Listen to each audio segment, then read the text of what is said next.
অনেক মশলা আর তেল কমিয়ে দিয়ে খুব সহজভাবে বানিয়ে নিচ্ছি ঝিঙ্গা রেসিপি। যারা তেল মশলা খেতে না ভালোবাসেন তাদের জন্য এই রেসিপিটা।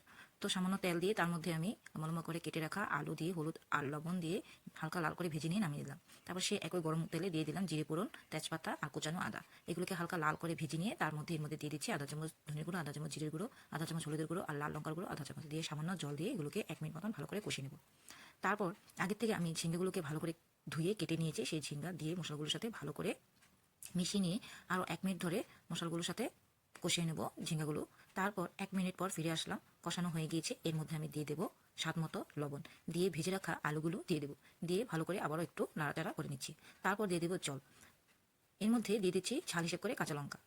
তো এখানে আমি দিয়ে দিচ্ছি জল, আপনারা যেরকম ঝোল খেতে পছন্দ করবেন সেই হিসাবে জলটা ইউজ করবেন। তো জলটা দিয়ে আমি 2 থেকে 3 মিনিটের মতন রান্নাটা করে এবার নামিয়ে নিচ্ছি। যদি ভালো লাগে আমার এই রান্নাটা তো অবশ্যই আমার পেজটাকে ফলো দিয়ে লাইক করে কমেন্টস করে